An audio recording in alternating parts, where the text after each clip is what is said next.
का जिंदा राम तो आ गया, चौथा आ गया शब्द गुरु दाता। भ्रम लोगों को परम संत सोमस्थाना जी ने शब्द में बताया, लोग सब भ्रम में पड़े हुए हैं कि भाई ये चौथा राम कौन सा, ये 3 राम कौन से। खुलासा करके बताया, एक राम घट घट में बैठा, एक राम का सकल पसारा,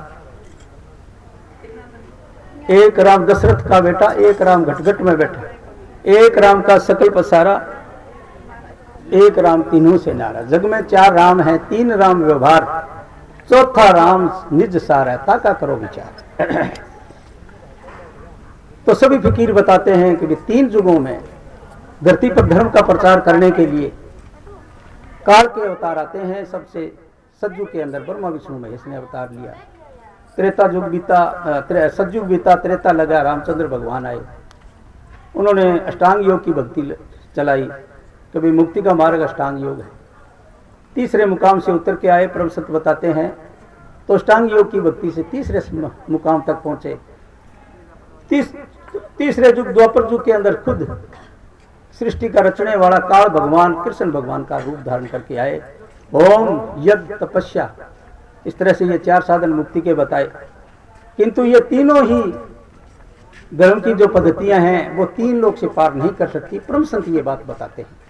इसलिए चौथे युग के अंदर खुद सतपुरुष जिसकी रचना है, सारी रचना है और रचना का काम काल भगवान निरंजन को बख्शा हो, वो खुद ही अवतार धारण करके, परम संतों का रूप धारण करके और इस मृतलोक में आते हैं और सिर्फ उपदेश देते हैं और दीनता का रूप धारण करके दिखाते हैं कि जितने दीन होता है आदमी, जितना नम्र होता है, उसमें परमात्मा का वास उतना ही विकसित होता जाता है।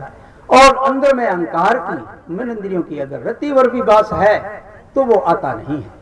इसलिए दीनता और नम्रता के वो अवतार होते हैं, इसलिए हमारी वो पहचान में आ नहीं सकती।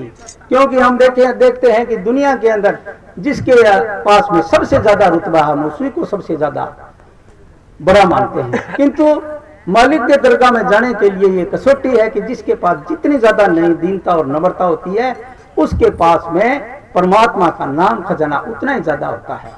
तो परम संतों के रूप में आके और उपदेश करते हैं और सुरता को आवाज देते हैं कि हे सुरता, तू सोई पड़ी है और सत्संग में लाग जा तो तेरी मुक्ति हो सकती है, जन्म मरण की फाइल मुक सकती है।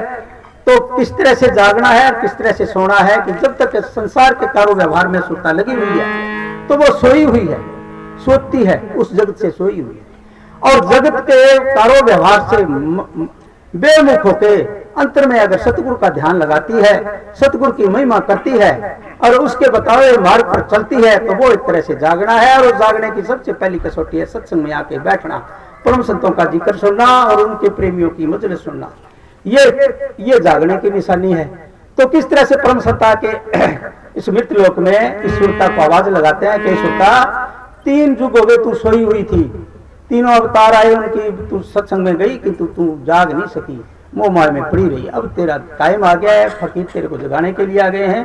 तो इस तरह से आवाज लगाते हैं।